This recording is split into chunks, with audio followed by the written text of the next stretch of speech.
პირადად როცა მოსამართლეს ვესაუბრები, ძირითადად საუბრობ ქალბატონი ნინო გალუსტაშვილისთვის, არამედ ოქმისთვის და იმ ადამიანებისთვის, ვინც ამ პროცესს თვალს ადენებს. მე არ მაქვს იმედი, რომ სასამართლო და ქართული მართლმსაჯულება რაიმე ტიპის ტესტის ჩამბარებელ მდგომარეობაში არის ამჟამად და თუ საქმე ეხება მართლმსაჯულების ტექსტს, ერთ-ერთი გამოცდა, რომელსაც ახლა სასამართლო რეალურად აბარებს და რის ჩაბარებაც ადარდებს, ჩემი აზრით არის გამოცდა პოლიტიკური ხელმძღვანელობის, პოლიტიკური ხელისუფლების წინაშე იმ ადამიანების წინაშე, ვის მათ კეთილდღეობას უზრუნველყოფს და ვისაც მათი მომავლის შესახებ გადაწყვეტილების მიღება ხელიწიფება. თუმცა ბუნებრივია ის, რომ საქმეში მტკიცებულებები არ არის და ის, რომ არც ერთი სამართლებრივი საფუძველი არ არსებობს ამ საქმეში გამამტყუნებელი განაჩენის გამოტანისთვის არც ერთი მუხლით, ვცლად იყო განხილული სასამართლო პროცესზე, ჩემმა კოლეგებმა ამომწურავად მოიხილეს აბსოლუტურად ყველა შესაძლო თეორიული ვარიანტიც კი და მე არ ვფიქრობ, რომ რაიმე ტიპის დოქტრინა ან სამართლებრივი არგუმენტი დარჩა მოსამართლეს გარდა იმ ფორმალური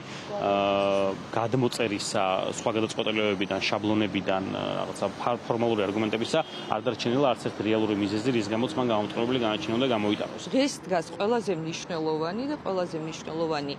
და გადამწყვეტი ამოცანა აქ მოსამართლეს, რომელიც არც დაცვას არ უნდა დაეყრდნოს და არც ბრალდებას. ის თუ გაიზიარებს ბრალდების მხარის მტკიცებულებებს და იტყვის, რომ ეს ადამიანები არიან დამნაშავე, მაშინ უნდა უპასუხოს ყველა იმ ეჭვს და ყველა იმ კითხვას, რომელ კითხვასაც ამ პროცესების განმავლობაში დაცვა მუდმივად აყენებდა. კონკრეტულად თუ არსებობდა ჯგუფი, ვინ იყო ეს ჯგუფი, ვინ იყო ამ ჯგუფის ორგანიზატორი, რა დავალებები გასცეს, სად გასცეს, რა იყო კონკრეტულად ეს დავალება და სად რა ვითარებაში შეასრულეს ჩვენი დაცვის ყოფებმა. ბუნებრივია, რომ ამ საქმეში მსგავსი მტკიცებულება არ წარმოდგენილა, ვერც ერთმა პოლიციელმა ვერ მიუთითა, რომ უშუალოდ ვალერი თეთრაშვილმა მათ მიაყენა რაიმე სახის დაზიანება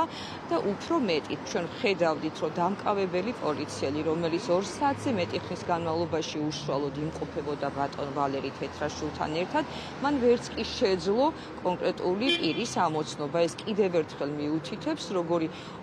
თქვათ